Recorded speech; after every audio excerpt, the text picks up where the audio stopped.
twongeye turatomboye bana b'Imana kuba duhamagara na Nyagasani kugira ngo atugire neza ku mpuhwe ze. Ku izina ry'Imana Data na Mwana na Roho Mutagatifu, amen. Amahoro bana b'Imana, ni muhumure, Imana iradukunda ije kutugira neza kuri iki cyumweru cya 14 mu byumweru bisanzwe, tariki 6 Nyakanga 2025. Dore amasomo agiye kuduhuza n'ab'ijuru ubwo duhimbaza umunsi mukuru w'abarayiki.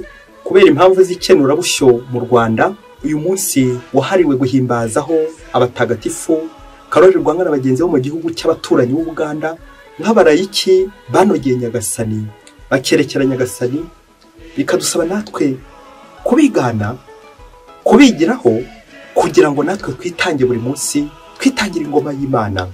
Amasomo rero aze kudufasha cyane, ari abari mu gihugu cy'u Rwanda, bari mu gihugu cy'abaturanyi n'abandi bose aho bari, kwegukira Nyagasani ndetse no kwitangira abandi buri munsi. Ng'amasomo agiye gutwegereza Imana ndetse no kwitanga, akaduhuza n'ab'ijuru. Isomo rya mu gitabo cya 2 cy'Abamakabe, umutwe wa 7 umurongo wa 1 kugeza kwa 2 n'umurongo wa 9 kugeza kwa 14.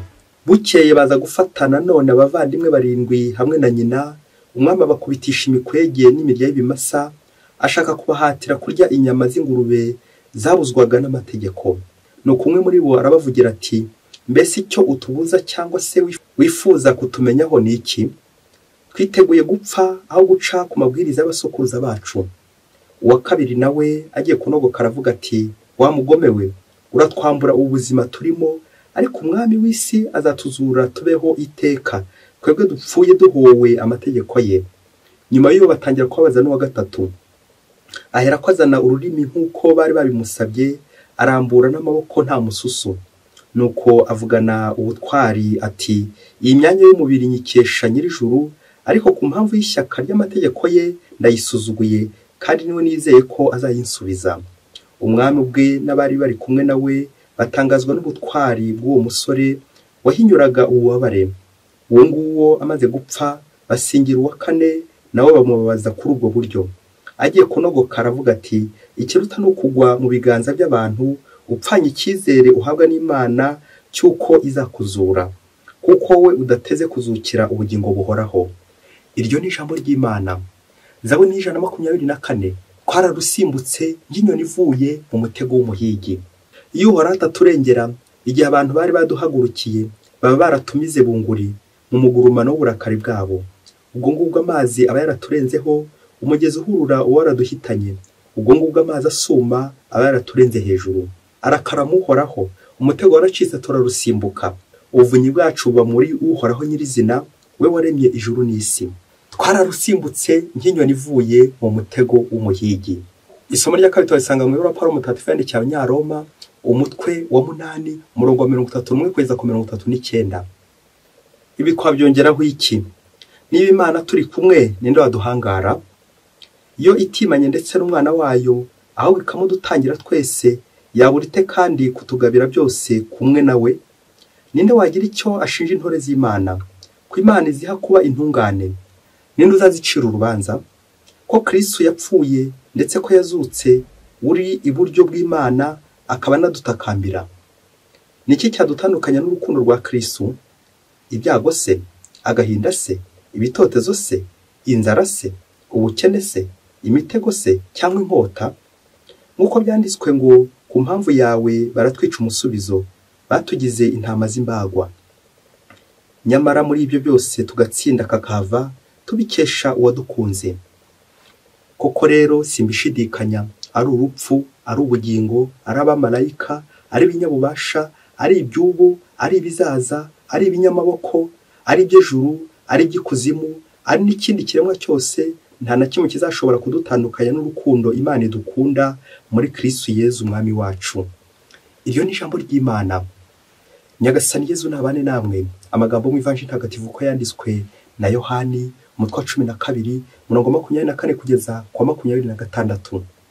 Muri icyo gihe Pasika yari yegereje, maze Yezu abwira abigishwa bati, ndababwira ukuri koko, imbuto y'ingano yitaguye mu gitaka ngo ihugute, ikomeza kuba yonyine. Nawe yihuguse yera imbuto nyinshi. Ukunda ubuzima bwe arabubura, kandi uwanga ubuzima bwe muri iyi si azabukomeza kugeza mu bugingo bw'iteka. Ushaka kumbera umugaragu ntankurikire, maze aho ndi aba ari naho umugaragu wanjye azaba. Byongeye ungaragira, data azamwubahiriza. Iyo ni ivanjiri ntagatifu. Bayoboke b'Imana, nimugire amahoro. Aha tugeze ni kuri buri munsi. Ongera ufungure buri munsi. Ufungure buri munsi. Ufungure abandi buri munsi. Ineza y'Imana buri munsi. Ijambo ry'Imana buri munsi. Nyagasani araguhamagaye kugira ngo kugirire neza kuri iki cyumweru cya 12 mu byumweru bisanzwe.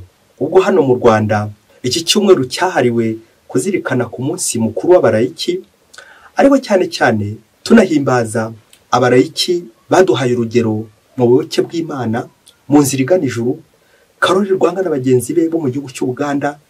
Dusanzwe duhimbaza ku itariki 3 Kamena, ariko ku mpamvu y'ikenurabushyo no kugira ngo abatagatifu batumurikire nk'abahowe Imana, ku buryo naringiye kuvuga bwa hafi igihugu twegeranye cy'abaturanyi, natwe bigatumurikira ko inzira y'Imana ari ukwiga ndetse no kwigana inzira nziza igeza mu bwami bw'ijuru. Abatagatifu natwe baze gutumurikira, badufashe cyane cyane kwegera Nyagasani ndetse no kumukomeraho iminsi yose. Ubwo tugiye gutondagura inshinga yitwa kwitanga. Iyo umuntu yitanga, yitangira abandi, ndetse igihembo cy'ukuri ukazagihabwa n'Imana. Turaza kwibanda cyane cyane kuri ubuzima bw'abatagatifu bahowe Imana mu gihugu cy'u Buganda, Karoli na bagenzi be. Bityo ubuzima buze natwe gutumurikira, kongere turebe ko niba twitanga cyangwa dutanga. Uko abantu benshi dushaka gutanga, tugatangira ibya mirenge tukaryikuraho, ariko tutitanga. Kwitanga ni umubiri wawe wose, ni roho yawe, n'ubuzima bwawe bwose, kwitangira abandi ubitewe n'inkuru nziza Yezu Kristo. Yezu witanze twese tureberaho, akatwitangira ku musaraba kugira ngo aducungure, adukize. Umuntu wese witanga nyine bisozwa nyine amenya amaraso, na Yezu yaduhayemo urugero ku musaraba, kumena amaraso, witangiye abantu, witangiye abanyabyaha. Kwitanga buri munsi. Turazirikana inshinga 3 cyangwa ingingo 3 ziza kudufasha koko kwitanga: kubabarira, kwibabaza ndetse no kubabazwa. Reka duhere ku nshinga ya mbere, kubabarira. Kubabarira nta na rimwe bitazigera bijyana no kubabara. Ngize impuhwe, misericorde. Misericorde rero niyo jambo ridufasha cyane cyane kwakira izo mbabazi, ariko kwakira izo mbabazi no kubanza kwabara mu kigwi cy'ugiye kubabarira. Isomo rya mbere twakiriye ryo mu gitabo cy'Abamakabe, turumva uriya mwami udafite impuhwe akemera kwica bariya Bamakabe, akabatoteza, nta mpuhwe afite. Umuntu wese ubabara amera nk'iyi mbuto y'ingano ibanza guhuguta, twumvise mu ivanjiri, kugira ngo yere nyinshi. Ubanza kubabara, gushanguka, ubanza gushira kugira ngo abandi bashishe. Yeyi ya mbuto ibanza gushira kugira ngo izere nyinshi. Wa muhanga wavuze ati aimer égale donner et donner égale pardonner. Ngo ntukavuge ngo nkunda umuntu. Niba ukunda umuntu bizagusaba kugira ikintu umuha. Icyo kintu rero uzamuha nta kintu usibye nyine imbabazi. Nibyo Yezu yakoze ku musaraba. Ntabwo Imana yavuze ngo nkunda abantu ikagenda ibiririmba, ahubwo yabishyize mu bikorwa, itwereka umwana wayo, umwana wayo ikunda, Yezu Kristo. Ngiye ya mbuto Yezu upfa akamara 3 mumva, ariko mwizuka rye ya mbuto ikazahuguta ikira nyinshi. Urupfu n'izuka bya Yezu Kristo bituganisha ku bugingo. Yezu witanga kugira ngo atwitangire ubundi tubeho. Yezu babara kugira ngo atubabarire maze tubeho kubera impuhwe ze. Ibi nibyo biranga rero n'abakurikira Yezu Kristo, bagomba kumukurikira ndetse no kumukurikiza, nabo bakababara kugira ngo babashe kubabarira abandi. Nawe rero kizakubwira ko witanga by'ukuri nuko gutondagura iyo nshinga yo kubabarira, ariko ukabanza kubabarira hehe? Mu kigwi cyabo ugiye kubabarira. Nguko rero urukundo ruritanga, urukundo rurababarira. Inshinga kabiri tugiye gutondagura, kwibabaza. Turayerekeza kuri ubuzima bw'abatagatifu turi guhimbaza none bo mu gihugu cy'u Buganda, Karoli Rwanga na bagenzi be bahowe Imana. Batubwira ko hari ku ngoma y'umwami Mwanga wari waratoteje abakristo, abazize ubuyoboke ku Mana, abazize ubukristo. Abahowe Imana w'igihugu cy'u Buganda bari ngo 22. Kiliziya twibutsa kubibuka nk'uko twibuka abahowe Imana ku ikubitiro mu ntangiriro za Kiliziya. Abahowe Imana bishurwa gashinyaguro, bamwe bacagoramo ingingo zose, abandi babagabiza inyamaswa, abandi babaca imitwe. Batubwira ko ngo bagera kuri 13 bahambiriwe mu mbingo, barabatwika, bakongera izo mbingo ubundi batikiriramo. Ngo kandi muri abo bose harimo abakuru n'abato. batubwira ko umukuru yari Matiyasi Mulumba wari ufite imyaka 53 ndetse n'umuto Kizito wari ufite imyaka 13, abakuru n'abato. Rero ngo hari ibintu bibiri baziraga, ngo igicumuro cyabo cyari cyo ngo bakunda gusenga, bari abantu bakunda gusenga, ndetse bakazira no kwanga kwitandukanya n'ingeso mbi zakorerwaga ibwami, ingeso mbi z'ubusambanyi zari zaraheranye umwami Mwanga ndetse n'intore ze. Batubwira ko abaziranenge nyine bakomezwaga na Karoli Rwanga, we bakomezaga, nuko ngo mbere yo gupfa abatiza 4 muri bo. Batubwira ko ubuyizi bwa nabi bw'umwami Mwanga bwahitanye abayoboke b'Imana benshi, abaprotestante ndetse n'abagatolika benshi. Ngo kuva ku itariki 15 Ugushyingo 1885 kugeza ku itariki 27 Mutarama 1887, ngo hishwe abakristo benshi barenga 100. Ngo umunsi rero hebuje undi kubugira nabi ni itariki ya 3 Kamena 1886, igihe batwikiye abakristo mu mbingo inamugongo.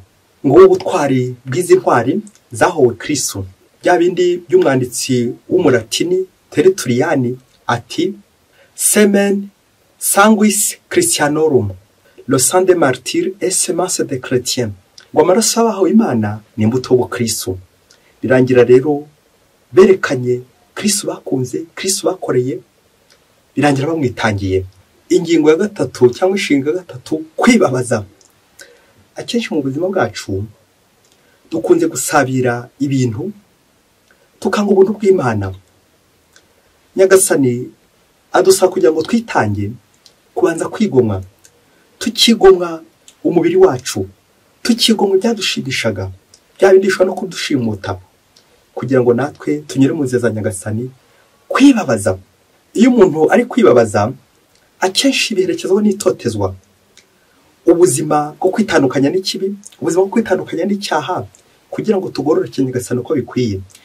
Ibyo dusaba utwari rero guhogwa Imana ntabwo ari gusa kumena amaraso y'umutuku, ahubwo ubuzima bwacu bwa buri munsi budutegeka guhora duhogwa Imana, kwanga ikibi, kwanga ingeso mbi, tukagenda mu murongo mwiza w'Imana.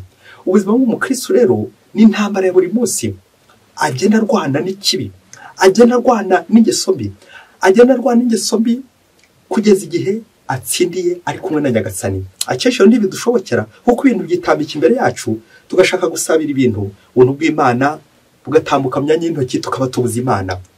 Iyi ngingo iza kugufasha urebe ngo harya njye nigomwe iki kugira ngo ngere kuri iki giki.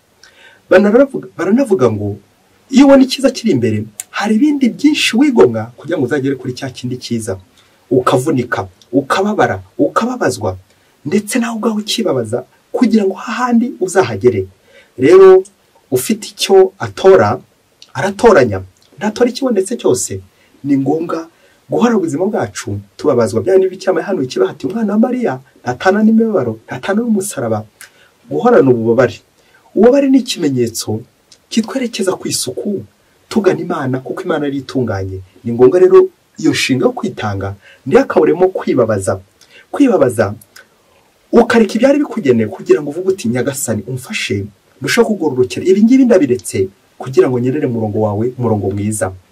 Muri iyi minsi turi muri ibi bihe ntiduhema kumva abandi bantu babaza abandi, abantu bagitoteza abandi kubera gushakisha ibintu, kubera guharanira ubukungu bw'inosi, ukaba watorwa wari wambaye Imana ukabora yibagiwe, ugahitamo ibintu bya hano ku isi ukibagirwa ubuntu bw'Imana. Umunsi umwe hirya kure cyane muri Afurika ngo habaye ikizamini cy'akazi mu ruganda rumwe rwashakaga gufata umukozi umwe kugira ngo arukorere. Nuko abari bagiye mu kizamini, abakandida bahageze bakora ikizamini, ngo shefu w'urwo ruganda ngo aza kurabukamo umukobwa wari mwiza ufite uburanga buhebuje, wari uje gukora ikizamini cy'akazi. Nuko nta n'ikindi atekereje bindi byinshi, ngo wa mukobwa ahita aramureba, aba ariwe amanota ya mbere kandi atari we wari umuhanga cyane. Nuko abandi barabutaha barigendera, baba baratsinzwe, shefu afatamo uriya. Nuko igihe kigeze abandi koko birabayobera uburyo aribo bari abahanga, none umukobwa akaba ari we ubarushije bose. Barataha nta bindi byinshi bongereyeho, baritahira. Igihe kigeze rero wa mukobwa atangira imirimo uko byari bisabwa, atangira imirimo. Nuko shefu ngo aza kumuhamagara amubwira ati umva rero urabona bariya bose ntabwo wabarushaga, ariko nemeye kugutambutsa nguha faveri, nguha akazi kugira ngo ariko nanjye icyo nzagusaba nanjye uzakimpe.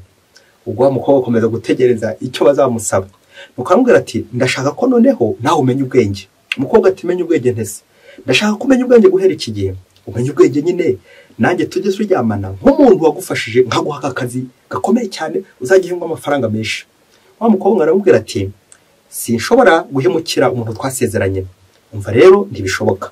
Nuko akomeza arakora, shefu arakomeza aramwihorera arakora.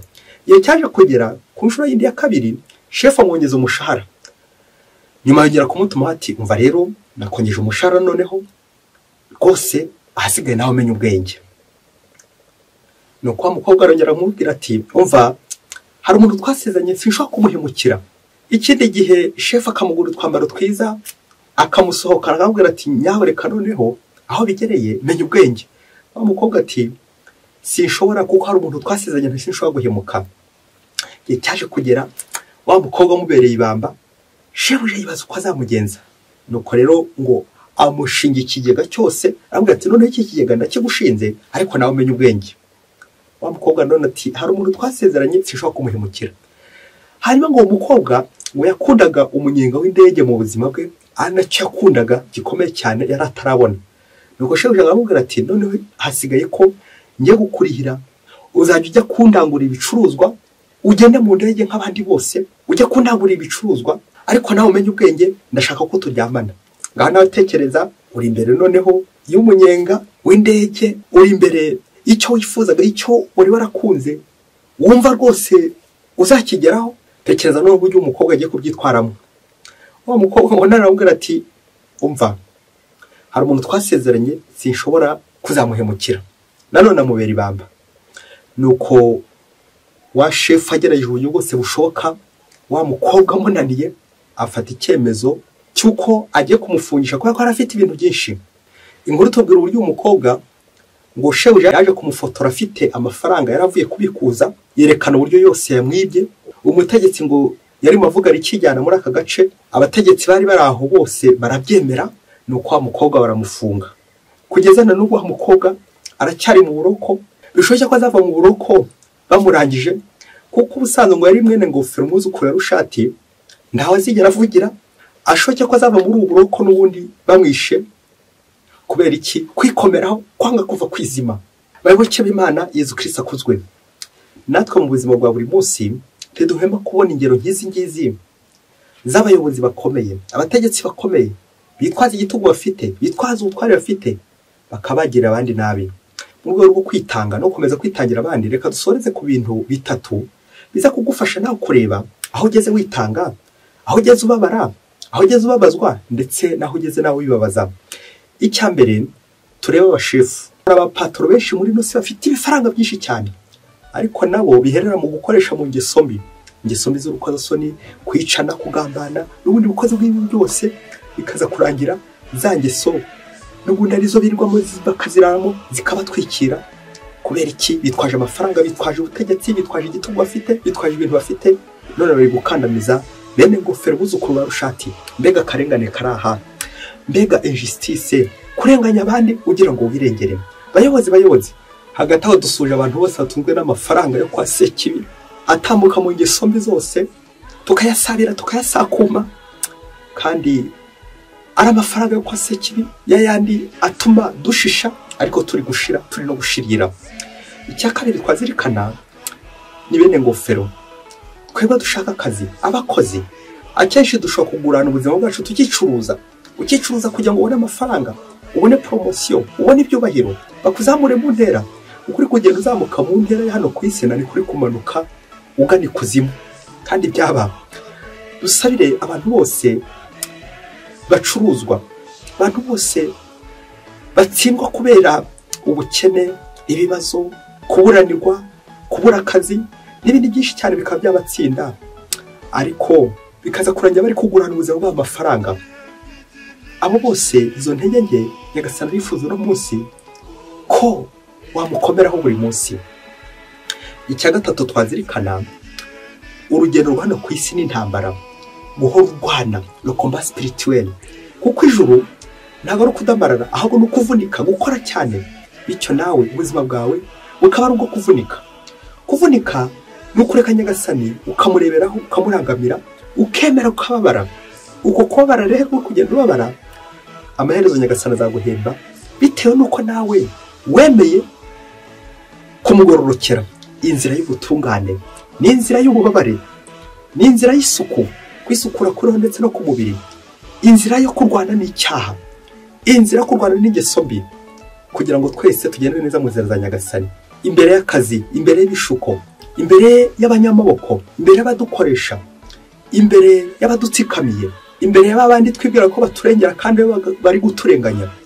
Dusabe Nyagasani inema yo kumukomeraho. Nabyo umuhanga yavugaga ati, uhamba ingeso ahorana isuka ku rutugu. Nawe rero ndakwifuriza guhorana urugamba, umenye ko utaragera amazi atatera ibuye, maze abatagatifu Karoli Rwanga na bagenzi baho Imana mu gihugu cy'Ubugande badusabire natwe kwitanga, kwitangira abandi, kwitandukanya n'ingeso mbi zose aho ziva zikagera. Mugire icyumweru cyiza, mwese Imana ibahe umugisha. Imana Data na Mwana na Roho Mutagatifu, amen. Padiri Basumbukuruza Ladislas wa Diyosezi ya Cyangugu.